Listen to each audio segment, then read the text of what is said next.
Hola, ¿qué tal? Muy buenas tardes y bienvenidos a esta transmisión que estamos realizando en vivo desde el Colegio de Ciencias Económicas de Costa Rica. Hoy tenemos esta primera transmisión del primer congreso de FECOPRO de la Federación de Colegios Profesionales Universitarios de Costa Rica, que se está llamando Desafíos y Oportunidades de los Profesionales en el Siglo XXI, que se está realizando hoy, 31 de octubre, y así como también 1 de noviembre, para que usted nos pueda acompañar en este primer congreso FECOPRO, Ética y Legislación, que es el tema que obviamente tenemos esta tarde. El objetivo de este congreso es exponer la búsqueda de soluciones profesionales a los problemas económicos, sociales, políticos y tecnológicos de Costa Rica, los cuales serán clasificados en los siguientes ejes temáticos: ética y legislación, calidad y seguridad, empleabilidad y tecnologías, nuevos escenarios que dan la relación trabajo, profesionales y liderazgo, y gobernanza colegial. El tema a abordar este día, como les estaba comentando, es ética y probidad en los colegios bajo una óptica constitucional, y tenemos al señor José Francisco Matamoros, fiscal del Colegio de Ciencias Económicas de Costa Rica. Don Francisco, ¿qué tal? ¿Cómo está? Hola Josué, buenas tardes. Buenas tardes a todos los que nos están viendo. Pues en realidad muy honrado con esta invitación que nos hace FECOPRO para hablar de esto que nos apasiona mucho, que son colegios profesionales. Los colegios profesionales, al igual que todas las instituciones, tienen una razón de ser y bueno, se enmarca mucho respecto del tema de la ética. Queremos abordarlo en una especie de conversación, un tema que es sumamente teórico, pero queremos pues, de alguna manera improvisar y hacerlo más dinámico para hacerlo un poquito dentro de lo que se puede más atractivo y entender que bueno, la ética dentro del colegio profesional es un pilar fundamental para que nuestros profesionales puedan realizar sus funciones de la mejor manera. Tal vez si arrancamos esto como de una forma más sencilla, ¿verdad? Porque usted dice que el tema hay que volverlo más fácil para que las Claro. personas no lo puedan entender. Y como estamos hablando de la ética y legislación, hablemos y explíqueme qué es la ética, ¿verdad? Sí, bueno, la ética, hay varias formas de contemplarla. La ética es algo que involucra el actuar humano en todas sus dimensiones. Sobre todo tiene una especial relevancia cuando hablamos de profesionales, porque propiamente la ética es ejercer la función de la mejor manera, de manera honrada. Ahorita vamos a ver algunos principios que permean el tema de la ética, pero quizás en resumen, Josué, podríamos aterrizarla como hacer bien lo que me toca de la mejor manera y a conciencia. Dicen en el curso de odontología del Colegio de Abogados, actuar según ciencia y conciencia, y eso es tener claridad de que mi cliente está esperando que yo le haga un trabajo como el que él presupone y yo puedo hacer, y también mi conciencia debe dictar que el actuar de un profesional debe hacerse de manera correcta, honrada y siempre buscando el interés de mi cliente. Cuando usted estaba hablando ahorita, explicando el tema de la ética, usted me decía de algunos principios. ¿Cuáles son estos principios que debemos de tener en cuenta en la ética profesional, ¿verdad? Cuando ya estamos hablando de profesionales que están ejerciendo su carrera profesional. Sí, los vamos a ver ahorita, tal vez para no adelantarme en la presentación, pero podría adelantar el tema de la transparencia, que la transparencia es, así como suena, es poder ver detrás, es que un profesional en su ejercicio pues no tenga miedo de que se conozca el procedimiento que está utilizando porque sabe que es el correcto, el respeto, la honestidad, la integridad y demás, que ahorita vamos a explicar un poquito. Josué, si me lo permite, quisiera, bueno, dado que es FECOPRO y FECOPRO es la representante de todos los colegios profesionales a nivel nacional, todos los colegios hermanos que nos están viendo, enviarles un cordial saludo, entender que los colegios cumplen una razón fundamental a través de la ley que los crea, y es que no son cualquier organización. No es que los profesionales se pusieron de acuerdo y dijeron vamos a hacer un grupo ahí como podría ser una asociación, que nuestra Constitución lo permite y lo garantiza, sino que más bien la Asamblea Legislativa, a través normalmente de una iniciativa así de profesionales, crea una figura jurídica que tiene competencias propias. Y entonces ahí vamos a encontrar que la naturaleza de la función del colegio va a estar siempre en una ley y ahí está bien definida. Para el caso de ciencias económicas, que somos nosotros, y me ha tocado el honor de estar aquí en la Fiscalía, pues básicamente un principio fundamental, el primario de todos, es garantizar el progreso de las disciplinas de ciencias económicas, de la profesión. Y eso implica que nosotros como fiscales, pues tengamos que velar porque los profesionales tengan las herramientas necesarias para ejercer su función de mejor manera, para ir investigando y actualizando la evolución de las disciplinas. Podemos pensar, por ejemplo, en que estadística, Josué, hace unos pocos años, Claro. era hacer gráficos y bueno, eran muy precisos, ¿verdad? El profesional tenía que medir con una reglita y todo los gráficos hace unos años atrás y bueno, vino Excel y vino la tecnología y ya cambió radicalmente el tema de la estadística y hoy por hoy tiene una preponderancia, por ejemplo, en materia de las noticias falsas, ¿verdad? Determinar todos los datos que existen en la sociedad y exactamente qué es lo correcto. Entonces, esa evolución viene muy acorde a una buena fiscalización que haga un sondeo de hacia dónde van las corrientes actuales. Y bueno, eso implica también, ya que estamos hablando de ética, que la Fiscalía tenga que ir revisando qué es lo que está pidiendo el mercado laboral, qué es lo que está pidiendo el cliente de ese profesional y darle herramientas, pero también que el profesional se involucre en aprender, en conocer, en actualizarse, para que su trabajo sea desempeñado de la mejor manera. Esa es una pregunta que le iba a generar. Digamos, uno sale a la universidad con los conocimientos básicos y conforme va trabajando en su carrera profesional, va adquiriendo conocimientos que la universidad no le entrega. Pero es el deber de todo profesional mantenerse actualizado porque si no se actualiza, queda desactualizado y se queda en el camino. ¿Qué pasa con estos profesionales que dicen, no, es que yo me quedo con esto, yo me quedo con lo que ya yo sé? Pero el mundo cambia, como usted lo está indicando, por ejemplo, esto de los estadísticos, si no se adaptan, les va a costar poder adaptarse al mercado laboral. Sí, de las cosas maravillosas que uno se sorprende es del conocimiento humano. Para hablar tal vez de un colegio hermano, el tema de la medicina, Josué, antes y las operaciones eran prácticamente con todo el dolor, porque no existía la penicilina, no existía tampoco ni la anestesia. La anestesia. Y bueno, entonces las heridas se inflamaban con ese dolor y tampoco había forma de minimizar el dolor de las operaciones quirúrgicas. Bueno, ha ido evolucionando. Imagínate un doctor que de los viejitos que no aprendió esto y entonces seguía operando con ese dolor, causándole trauma a su cliente. Obviamente el conocimiento tiene que adaptarse. En ciencias económicas ya hablamos de la estadística, por ejemplo, la forma como se presentan los estados financieros trata de garantizar siempre la mayor transparencia de las empresas para la toma de decisiones. Imagínate una persona que invierte todos sus recursos en una empresa y le otorga esa confianza a un profesional para que se la administre de mejor manera y el profesional haga tal vez un manejo no idóneo de esos recursos y se pierde el capital. Ese conocimiento va evolucionando precisamente para que la sociedad sea más productiva, sea más eficiente, y eso es lo que todos queremos.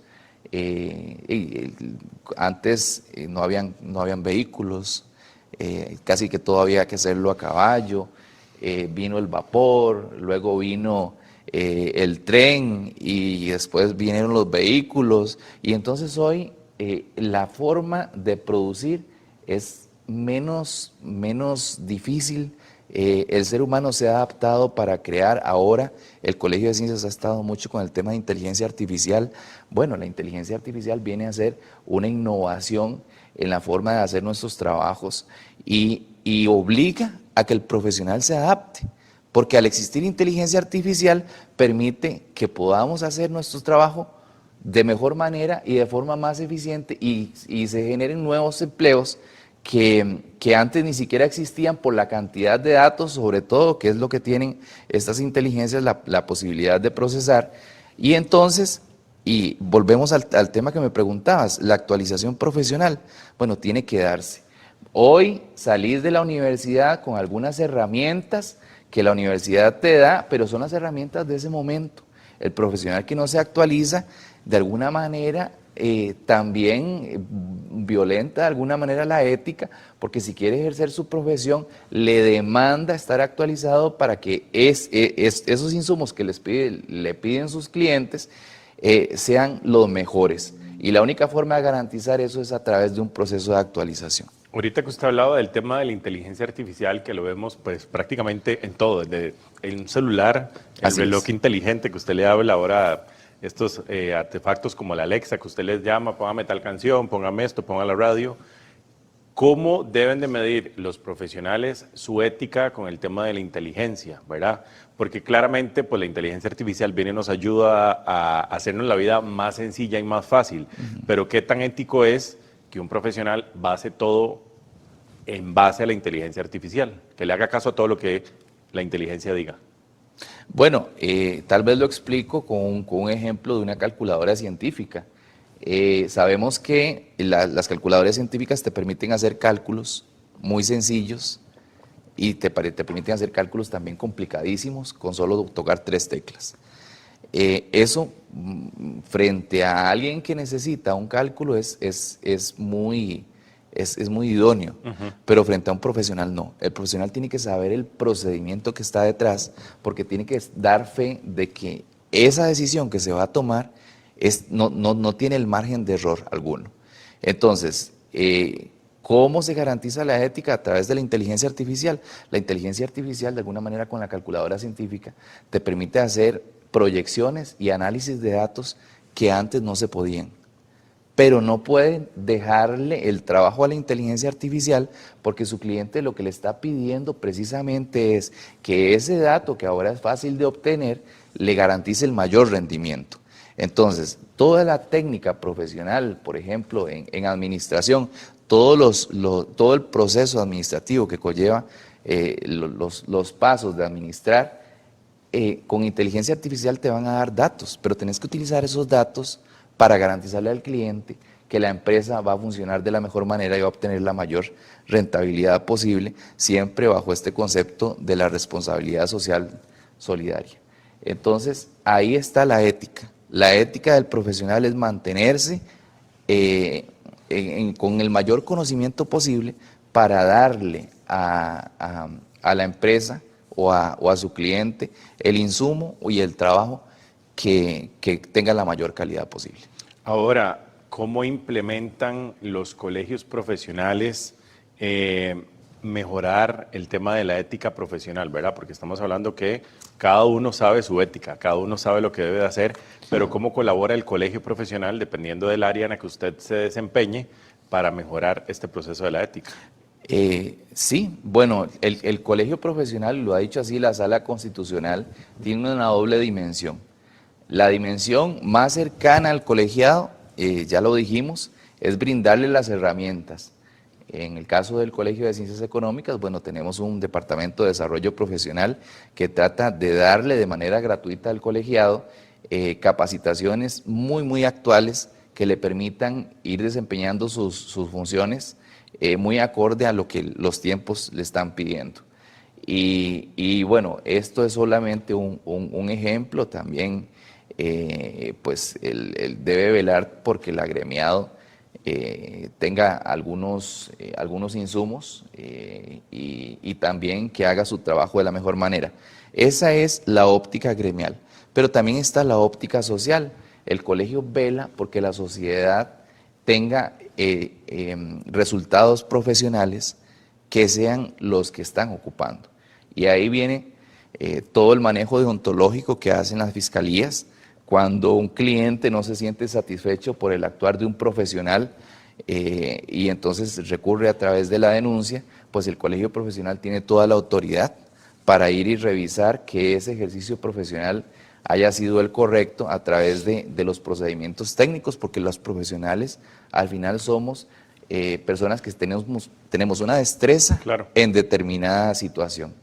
Y bueno, por supuesto que para esto el colegio profesional y la legislación da una garantía, que sea que en los puestos donde se requieran profesionales de esa área, solamente profesionales de esa área puedan ejercer.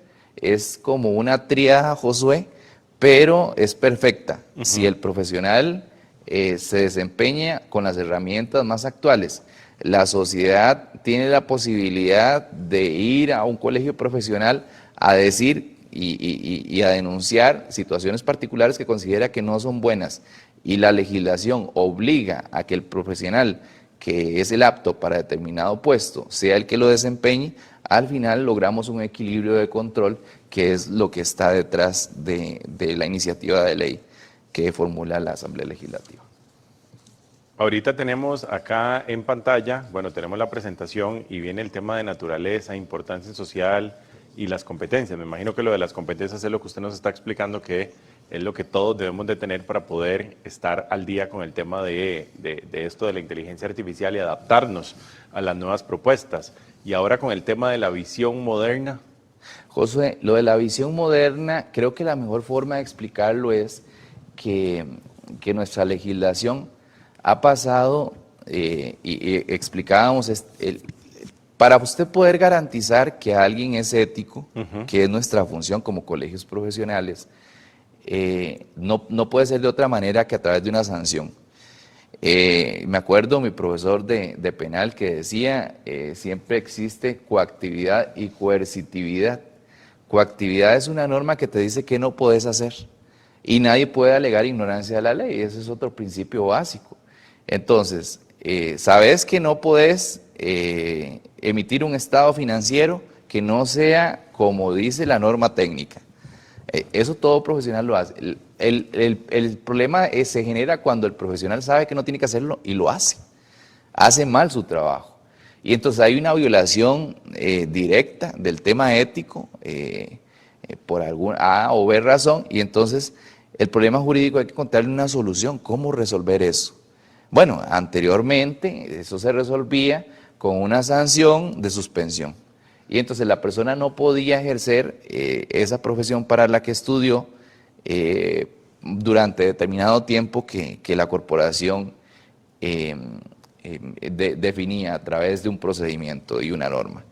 Pero Josué, la visión moderna de hoy de la sanción ha evolucionado y se da cuenta que tener a un profesional sin trabajar puede ser que se lo haya ganado, pero la pregunta es, ese profesional va a dejar de trabajar 6 meses porque provoca un daño, y le provoca un daño a su cliente, que al final no termina siendo reparado, porque esa persona deja de trabajar por los 6 meses, pero el daño que causó continúa ahí, y tendrá que ir de otra forma a buscar a través de un procedimiento judicial a ver si recibe reparación, que no sabemos. Y también el colegio profesional juega un papel de ¿puede ejercer o no puedes ejercer? Que es un concepto que evoluciona y se da cuenta que más bien los colegios profesionales tienen una responsabilidad de tratar de reparar ese daño de la mejor manera. Y aquí es donde entra la resolución alterna de conflictos, que en algunos determinados casos más bien lo que permiten es que dentro de un procedimiento lo que se dé no sea una sanción de suspensión, sino más bien que un profesional pueda, a través de un acuerdo conciliatorio donde ambas partes se ponen de acuerdo, hacer una medida alterna a eso que sí satisfaga el interés del cliente que se siente dañado, que también no sea tan lesiva como quitarle la posibilidad del trabajo a la persona profesional, y también que el colegio pues sirva como un mediador dentro del proceso. A esto es lo que le determinamos visión moderna, y consideramos que siempre está dentro de la línea ética, porque no en todas las situaciones media de verdad una causal que requiera una suspensión. Las hay, por supuesto que las hay, pero hay situaciones que más bien requieren una reparación diferente. Claro. En palabras sencillas, bueno, esto lo vamos a ver ya casi, bueno, ahí tenemos el tema de la ética que ya usted nos explicó el concepto, ¿verdad? Hablamos algunos principios que usted nos estaba comentando, que yo me le adelanté. Entonces, no sé si más bien podemos ampliar el tema de los principios o... Sí, tal vez para adelantar, vemos dos rutas. El profesional siempre va a tener una decisión dentro de su ejercicio profesional. Hacer su función de manera correcta o hacerla de manera fácil y no tan correcta. Y en el caso de un profesional nunca se va a aceptar la segunda. En el caso de un profesional, siempre desde el inicio, cuando su cliente lo busca, tiene que tener la convicción de que la forma de trabajar siempre va a ser la manera correcta. En el caso de ética, bueno, hemos querido abordarlo desde una definición que nos da la Sala Constitucional. Es el conjunto de reglas y normas morales que rigen las relaciones entre funcionarios públicos y administrados que garantizan el bien común. Y bueno, es precisamente esto, la sociedad siempre te va a pedir un mínimo, el cliente siempre te va a pedir un resultado, y la forma de hacerlo éticamente es hacerlo como me dice el procedimiento, como me dice Claro. la técnica, como me dice la forma científica de hacer mi profesión, y mientras el profesional lo haga de esa manera, buscando el mejor beneficio para su cliente, pues siempre vamos a estar dentro de una conducta ética. En cuanto a los principios, lo sacamos del decreto ejecutivo 33146 y hablamos de un afán de servicio. Bueno, en realidad la profesión no es otra cosa, Josué, y los administradores lo sabemos, que un deber de servicio. ¿Qué empresas funcionan? Ahora que estamos hablando del CIDE y los emprendedores, ¿cuáles son los emprendimientos que funcionan? Bueno, son aquellos que una persona dice, aquí hay una necesidad, y satisface esa necesidad. Puedes ponerle o puedes pensar en cualquier necesidad que en estos momentos haga falta en tu comunidad, y ahí hay una oportunidad de negocio. Claro. Ok, el profesional cuando dice quiero estudiar para administrador, sabe que está estudiando para ejercer esa profesión, llevar una empresa o ofrecer un servicio a alguien que tiene una empresa y lo va a administrar de mejor manera, con toda la técnica que eso conlleva. Si estudias medicina, bueno, sabes que el afán de servicio es tratar de aliviar las dolencias de la mejor forma y con la mayor precisión de aquella persona doliente que tiene un mal que lo aqueja.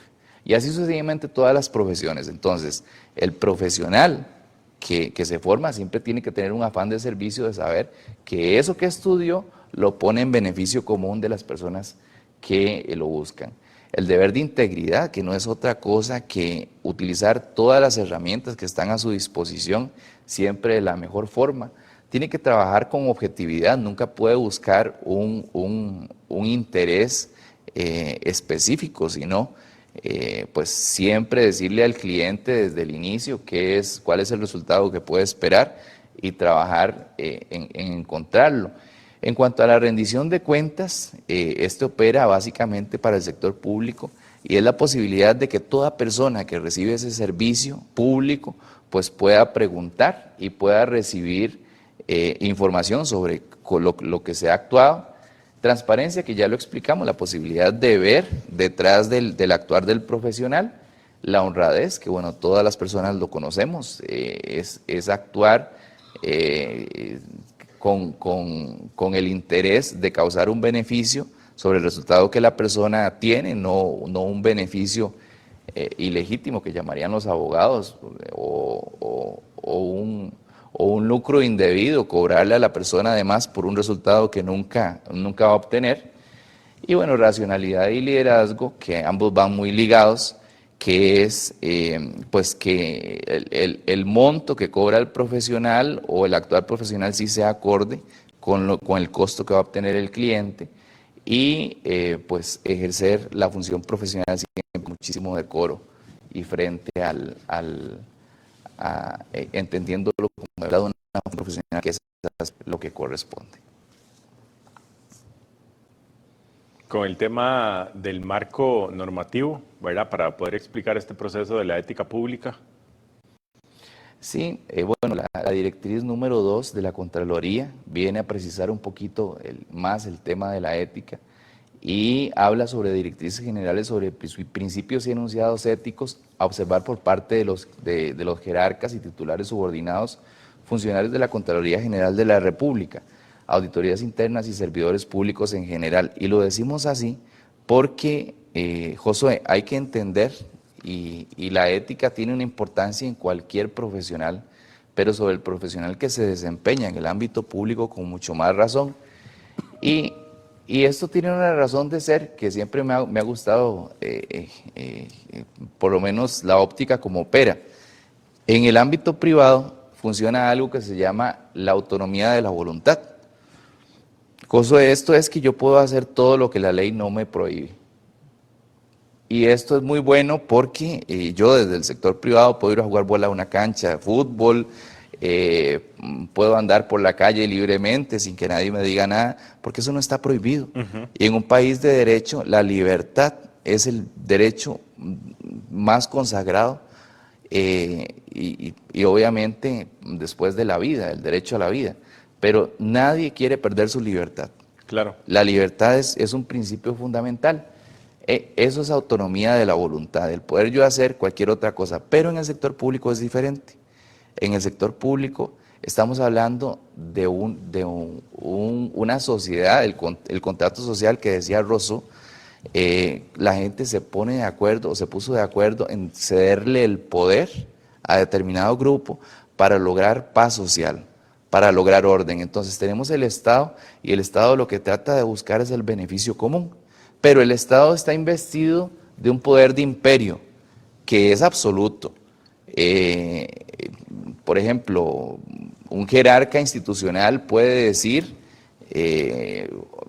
Josué, tu casa ya no va a ser tuya. A partir de hoy, por una razón de interés común, va a ser propiedad del Estado que yo represento.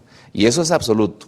Ahora, cierto, siempre hay indemnización, pero hay que entenderlo así porque el poder de imperio es un poder muy alto y entonces tiene que estar limitado y está limitado por la ley, es decir, un conjunto de reglas que van a dictar cuál es el actuar del ente público. Y ahí es donde hablamos del principio de legalidad, que es que una persona, un servidor público solamente puede hacer lo que le está expresamente permitido.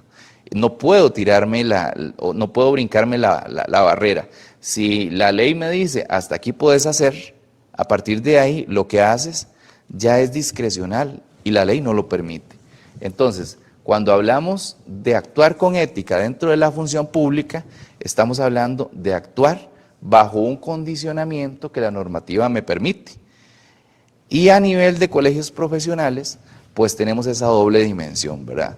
Tenemos una función corporativa, pero también tenemos una función pública que la ley le da al colegio para que pueda velar por el ejercicio profesional.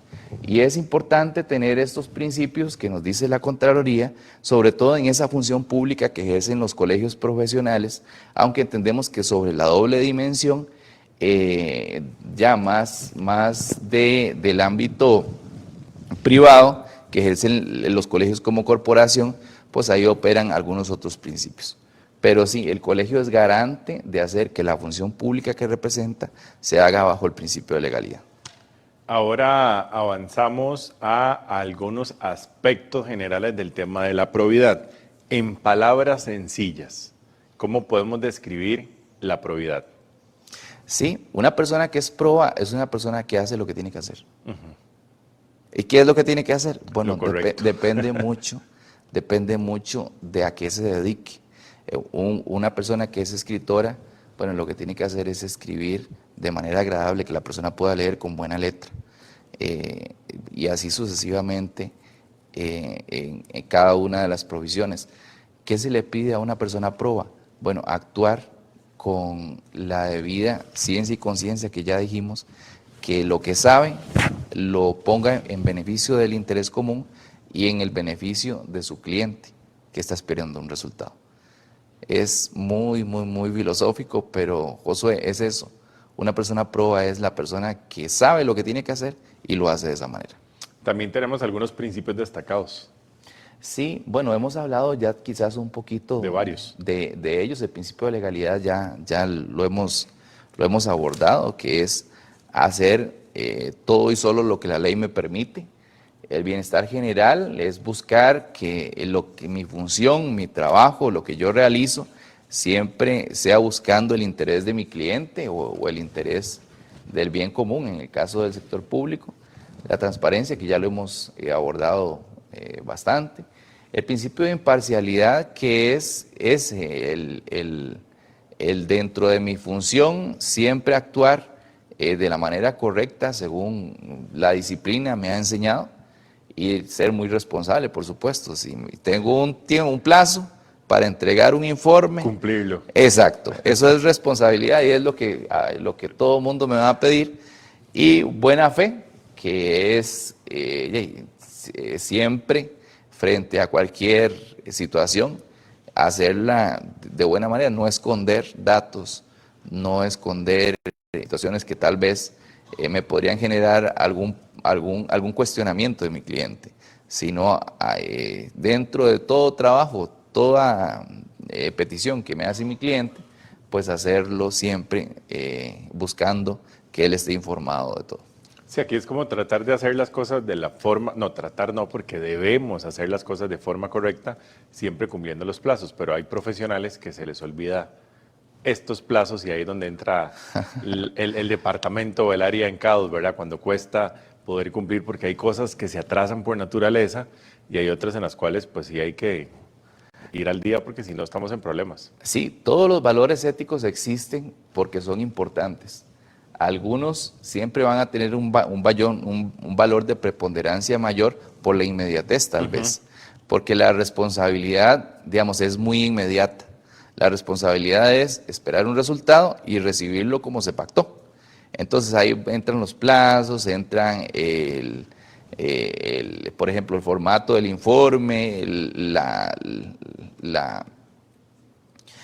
eh, por ejemplo, lo entendible del resultado, si es a partir de un papel. Entonces, ser responsable es cumplir.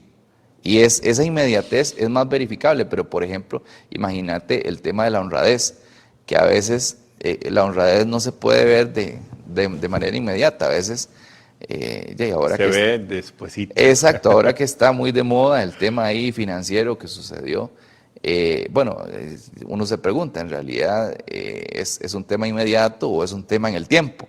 Sí, Y es que cuesta entender si pasó ayer exacto, o exacto. fue a lo largo del tiempo y sumaron y pues dio el resultado. Exacto. La honradez implica actuar con la mayor transparencia posible en todo momento. Y obviamente no es un valor que sea mayor o menor a la responsabilidad, porque es un valor ético.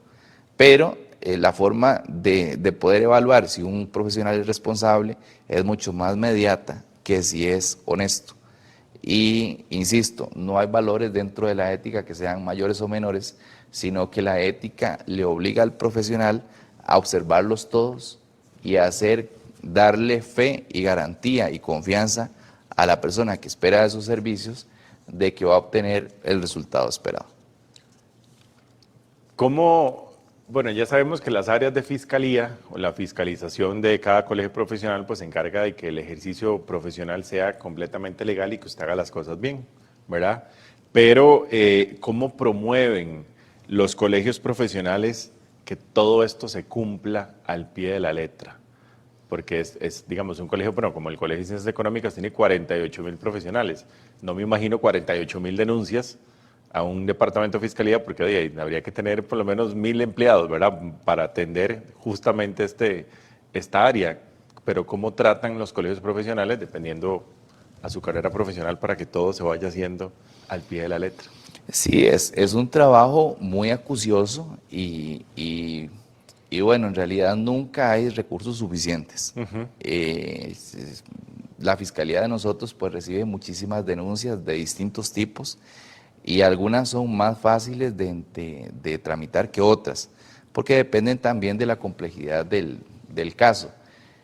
La forma como hace es a través de una experiencia que adquieren los colegios en el ámbito de su expertise, porque ahora que estábamos Bueno, formamos parte de un grupo que integran los colegios, FECOPRO está involucrado, donde todos los fiscales comparten sus experiencias y nos damos cuenta que, por ejemplo, la forma como ve, como ve el procedimiento de actuar ético, el Colegio de Enfermeros o el Colegio de Médicos dista mucho de cómo ve ese procedimiento el Colegio de Ciencias Económicas, porque sus técnicas y la forma como realizan sus trabajos son totalmente distintos, algunos enfocados a la salud, algunos enfocados a la economía, como en el caso de Ciencias Económicas, algunos otros enfocados directamente a la teoría, como puede ser los abogados, y pues cada colegio ha diseñado distintas formas de poder hacer este control ético. En el caso de nosotros, el tema del ejercicio ilegal, el nombramiento ilegal, que solamente se da en el sector público, pues copa una parte muy importante de la función de la Fiscalía. Y eso prácticamente que se hace anualmente en una revisión que pedimos de planillas totales del Estado. Ahí revisamos puesto por puesto, imagínate lo que es revisar todos los puestos del sector público, pero también nos da muchísimos datos interesantes sobre cómo va cambiando el sector público, el tema profesional, que tal vez en algún otro momento podamos hablar porque aquí nos darían muchísimos minutos. Pero bueno, eso es una parte importante. Y el tema de los conflictos éticos que se pueden dar con profesionales de ciencias económicas, pues normalmente es a solicitud de la parte que siente que resultó dañada y se abre todo un procedimiento. Entonces, el profesional sabe cómo tiene que actuar, el colegio sabe el procedimiento que tiene que ejercer, y cuando el cliente recurre y acciona el procedimiento, a partir de ahí se inicia el ciclo inspectivo que tienen cada uno de los colegios profesionales. Cada uno, insisto, según su ámbito, su disciplina y su expertise. ¿Cómo cree usted que los colegios profesionales pueden mejorar todo este tema, verdad? Porque siempre hay puntos de mejora, todas las veces siempre hay de algo pequeño, de algún errorcito que se comete o que pues uno ve, se aprende para poder mejorar. ¿Cómo podemos hacer para que todos los profesionales, desde la ética, aprendamos que si cometemos un error, porque ahí somos humanos, podemos, como decimos popularmente los ticos, metemos las patas o hacemos algo indebido? ¿Cómo hacemos para aprender de este error y poder corregirlo para no seguirlo implementando? Bueno, estás hablando de un valor ético muy importante que es la humildad. El profesional tiene que tener la capacidad para entender que no lo sabe todo y se equivoca. El profesional, cuando está saliendo de las aulas, tiene un manejo teórico de lo que tiene que hacer, tal vez un poco mucho más preciso que un profesional que tiene ejerciendo 30 años, porque viene recién salido de las aulas y entonces viene conociendo las teorías más modernas.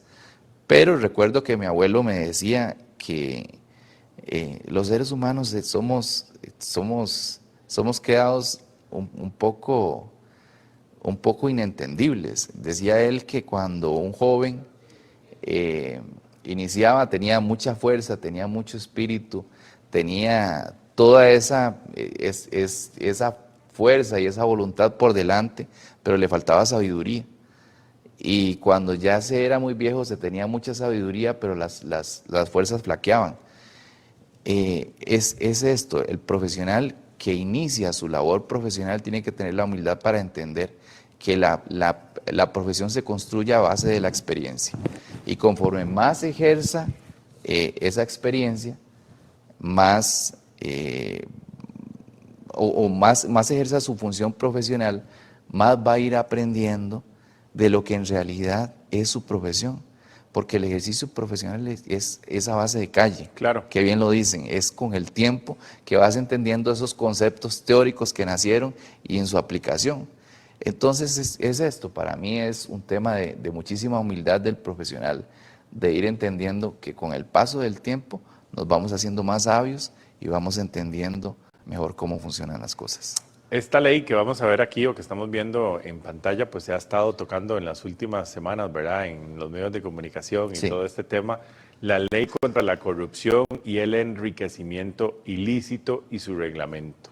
Que esto claramente debemos de tenerlo en cuenta todos los profesionales, porque debe haber alguna persona pues que se va a ver tentada a alguna situación.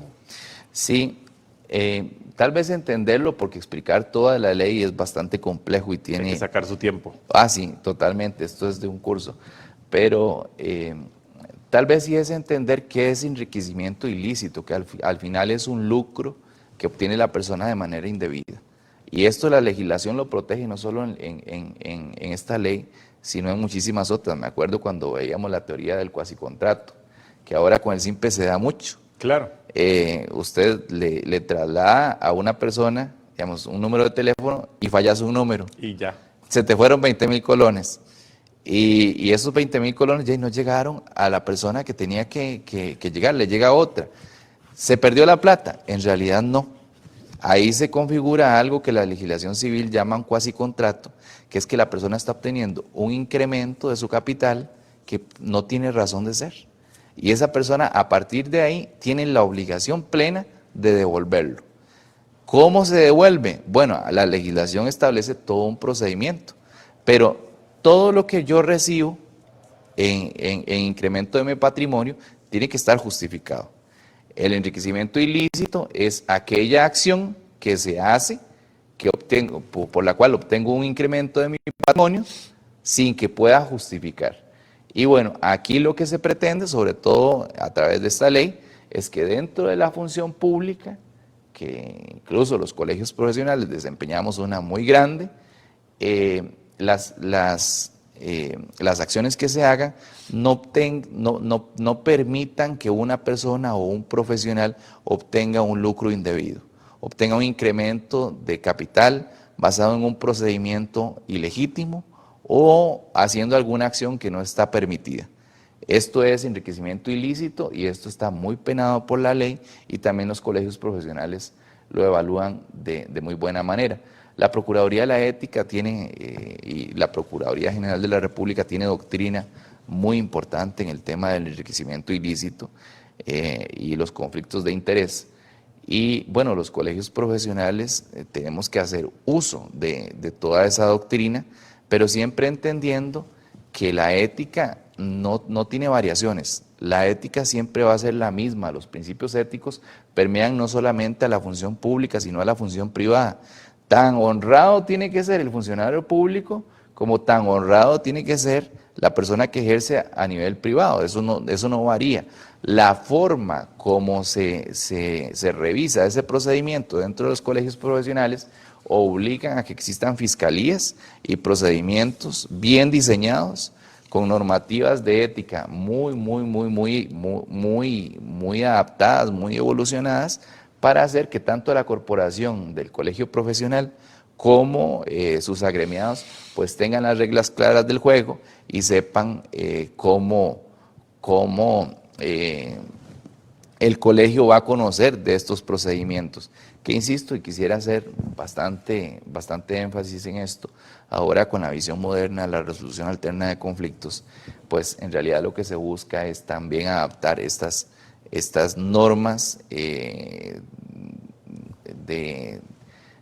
análisis de las cuestiones éticas de una forma que la sociedad se vea mucho más beneficiada. Bueno, esta era parte del concepto, porque como usted dice, ocupamos todo un día completo para poder entender toda y explicarla de una forma más rápida. Este tema es muy interesante porque tal vez usted aquí nos puede explicar cuáles son o cuál es el concepto práctico de funcionario público.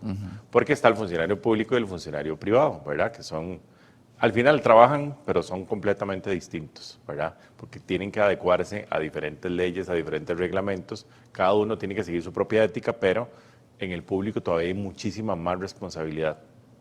¿Qué es un funcionario privado? Que es mucho más fácil de explicar. Ajá. Bueno, un funcionario privado es alguien que ejerce o que realiza acciones que él mismo se ha autoimpuesto y recibe mercado para eso que está haciendo. Entonces, usted elabora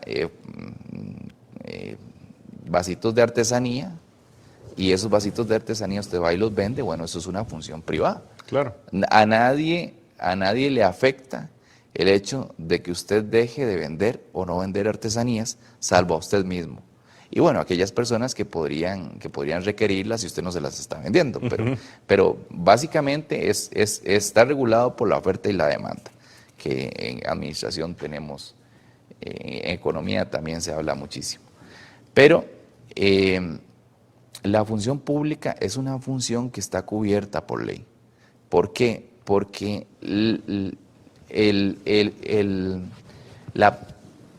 la posibilidad de afectar a través de una acción de este tipo lesiona muchísimo a la colectividad, lesiona muchísimo a la sociedad, y entonces ya estamos hablando de facultades que se le están otorgando a una persona para que pueda, o sea, que son de muchísimo interés, que son muy necesarias, pero que también en caso de no hacerse de la manera correcta, lesionan muchísimo a la sociedad.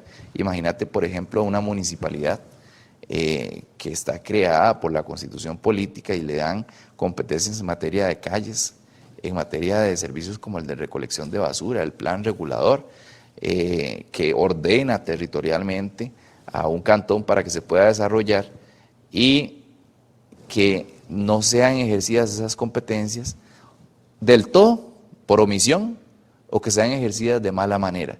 Entonces, ahí, esas personas a las cuales se les dio la potestad de ejercer esas competencias, tienen que estar muy bien reguladas.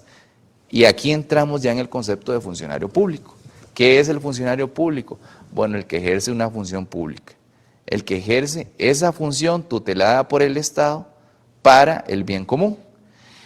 Y tal vez la forma más fácil de explicarlo es una figura que a mí siempre me ha parecido súper curiosa, que es la del notario público.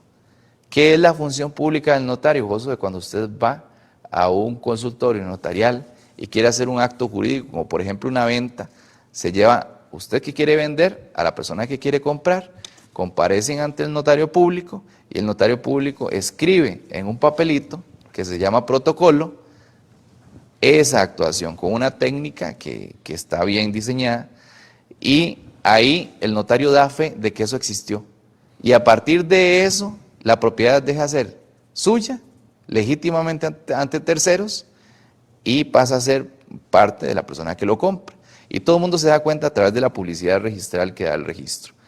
¿Qué es la función pública? Imagínate que el notario vaya a jugar bola o en ese momento le diga a la persona que tiene, no sé, una pulperita ahí a la par y compra. La función pública termina en el momento en que el notario hace la escritura pública y nada más. Lo demás que haga el notario es función privada de lo que hemos dicho. Esta función está protegida por ley porque si el notario dice que alguien compró y no fue así, entonces todos los terceros vamos a tener claro que la compra sí se hizo, pero el notario tiene que ser responsable por haberlo dicho de manera falsa. Entonces, la función pública, insisto, es aquella que causa una afectación porque el Estado le da esa confianza a la persona para que la ejerza y la ejerce de mala manera. Y aquí estamos hablando ya de la ética como tal, que insisto, dentro de la función privada siempre va a existir el ser honrado, el hacer las cosas de buena manera siempre van a ser, pero es mucho más regulado y mucho más gravemente penado para el funcionario público, porque la afectación que hace de esa función, en caso de hacerla de mala manera, siempre va a ser mucho más extensiva a la sociedad. Y bueno, estábamos hablando también del conflicto de interés, que es una tendencia que siempre ha existido, pero actualmente, a través de unos años para acá, hablamos con mucho más fuerza, y es el hecho de actuar. Hablan los teóricos que el conflicto de interés se da cuando siento como profesional que puedo tener un velo que no me deja tomar las decisiones de mejor manera. Cuando de frente a una decisión, entre las posibles variables que tengo como resultado para escoger, una de ellas me llama especialmente la atención por una situación más propia a mí. Un beneficio que pueda tener un familiar, un beneficio que yo pueda tener personal, un beneficio que pueda tener alguna sociedad a la cual yo represento, o incluso alguna situación particular que me ha sucedido a mí en la infancia y que me obliga a fallar de una manera que tal vez no es la forma jurídica como debería ser. Y está muy ligada al tema de la objetividad. Yo tengo que ser muy objetivo y muy imparcial frente a las decisiones de una función pública. Mi función como funcionario público está dada para que se haga conforme dice la regla, pero también de una manera objetiva. En el tanto yo me desvíe de esa regla o de la objetividad para beneficiar una situación que me puede traer un beneficio de manera directa o indirecta, ahí genero el conflicto de interés. Y en esto hay que darle el crédito al Poder Judicial, que tiene un reglamento de conflictos de interés que me ha parecido súper, muy elaborado, súper elaborado, que creo que a cualquier persona que quiera estudiar un poquito más de este tema, que es también muy complejo y muy amplio, pues le podría interesar. Bueno, ya hablamos del funcionario público y funcionario privado, pero también están los entes públicos no estatales, que a veces ahí es donde la gente dice, bueno, soy público, soy privado, ¿qué soy? ¿Cómo lo explico? ¿Cómo la gente puede explicarlo? Porque tal vez como que ese concepto a la fecha, como que a la gente le cuesta un poquito. Sí, bueno, está el Estado como un todo. Claro. El Estado se financia a base de impuestos. Y el Estado como tal tiene toda una estructura y bueno, están los entes descentralizados y demás. Están las instituciones públicas y está el gobierno central, que somos los ministerios y viceministerios y demás instituciones. ¿Qué es un ente público no estatal? Bueno, es un ente al cual el legislador le otorgó una competencia, pero no forma parte del Estado. Entonces, aquí entra toda la teoría de los entes corporativos, como son los colegios profesionales, que quizás son el mejor ejemplo de entenderlo para el caso del gremio de nosotros, que, bueno, en mucho son creados para defender una función que es súper importante. Imagínate vos, por ejemplo, que el Estado como tal, el Ministerio Público, que es la persona que recibe las denuncias por temas penales, estén recibiendo temas por ejercicio ilegal o por conflictos éticos. Imagínate vos el fiscal especialista en economía, el fiscal especialista en determinadas áreas, y existiendo tantísimas profesiones, el Ministerio Público sería un monstruo que sería difícil de manejar. Y aún así, teniendo suficientes fiscales que conozcan de la materia profesional, exponiéndolo a un juez. Entonces, como la lógica, por lo menos en nuestro país, no da para que el Poder Judicial conozca de estos temas, entonces el Estado desvincula esta función y se la otorga a un ente especializado, que es el colegio profesional. Y entonces el colegio profesional ejerce una función de rectoría de la administración del conocimiento. ¿Para qué? Para dar un orden respecto del ejercicio profesional de una determinada disciplina. Entonces, en tanto el colegio profesional esté ejerciendo esta función que el legislador le da, estamos hablando de función pública, en tanto no sea así, pues entonces está ejerciendo la otra función mixta. Los doctrinarios de este tema, pues en realidad han generado muchísimos libros respecto del tema y algunos no se ponen de acuerdo, porque el tema de ente público no estatal es un híbrido muy especializado de nuestro sistema jurídico, y es súper interesante entender cómo una institución ejerce una función pública sin ser propiamente del Estado, y ahí entra también muchísimo la importancia de la asamblea, que al final la asamblea es el conjunto de personas que integran esa institución y dictan las pautas que debe seguir la institución, pero siempre bajo una regla, que es la ley orgánica que crea esa institución. Y como le digo, Josué, estamos hablando de un ente público no estatal, un híbrido, Claro. que tiene una función muy importante que el legislador le da, pero también tiene una forma de organización muy especial que no tiene el Estado.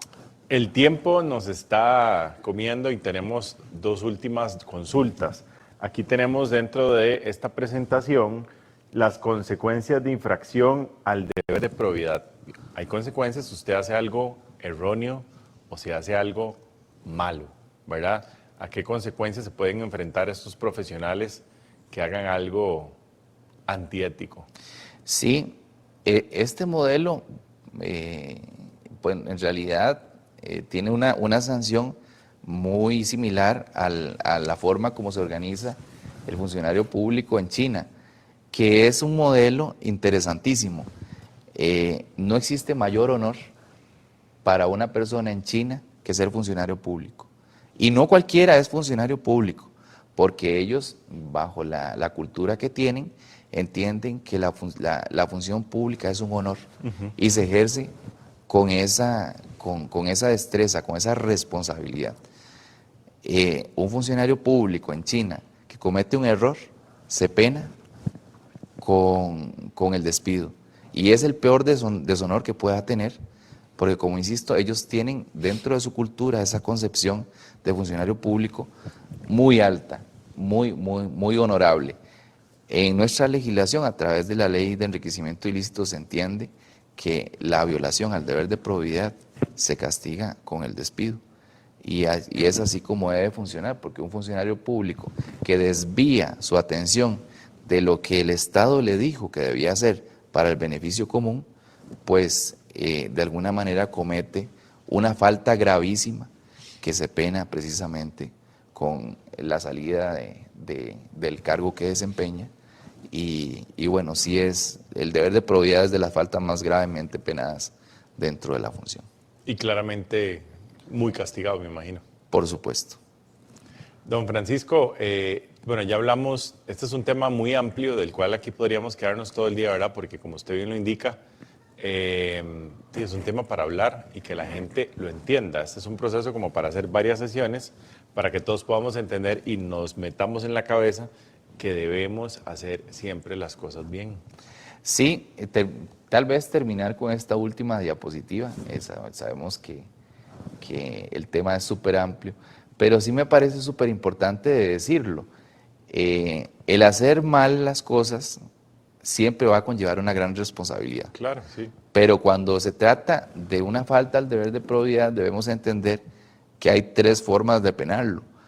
Imagínate vos, cuando me dan una posibilidad de ejercer una función pública, el grado de confianza que me están dando. Y el ejercer esa función pública de manera incorrecta, lo ha dicho así la Sala Constitucional, podría conllevar responsabilidad penal, responsabilidad civil y responsabilidad administrativa.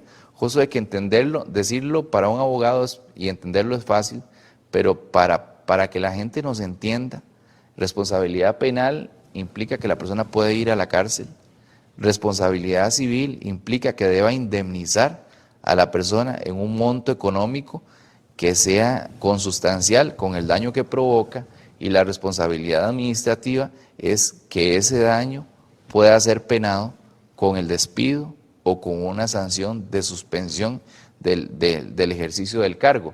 Entonces, no hay otra figura dentro del derecho que esté más gravemente penado que la responsabilidad del ejercicio público, porque conlleva estos tres tipos de responsabilidades, y de ahí que José, me parece importante para terminar este conversatorio, que se entienda que la función pública es un honor. La función pública es un grado tal de confianza que me da determinado poder para poder ejercer, pero la responsabilidad que conlleva ese honor implica que yo tenga que observar una ética intachable y, en caso de no hacerlo así, tener una sanción de responsabilidad que está muy gravemente penado dentro de nuestra legislación, como ninguna otra. Muchas gracias, don Francisco, por esta presentación, por hablarnos acá en este primer congreso de FECOPRO, denominado Desafíos y Oportunidades en los Profesionales del Siglo XXI. Mañana todavía hay otra ponencia para que las personas puedan escucharla. Obviamente esto queda grabado acá en el Facebook, porque si usted se conectó recientemente, para que pueda darle vuelta apenas finalice y pueda poner la atención. Y es un tema muy importante para compartir con el tema de ética, y se lo puede compartir ahí a los chats de su familia, de sus amigos, pasárselo, porque todos debemos de tener conciencia acerca de este término de la ética, entenderlo y poderlo poner más en práctica.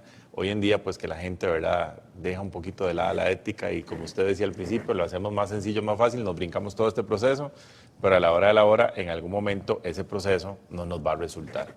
Y entonces ahí es donde entran personas como ustedes de los colegios profesionales que nos pueden guiar a los profesionales a hacer las cosas bastante bien. Hagamos las cosas bien, que nada nos cuesta, y siempre tendremos ese grado de estatus frente a la gente que nos ve como profesionales responsables. La mejor forma de hacer nombre dentro de la profesión es hacer todo lo que tenemos que hacer de manera correcta.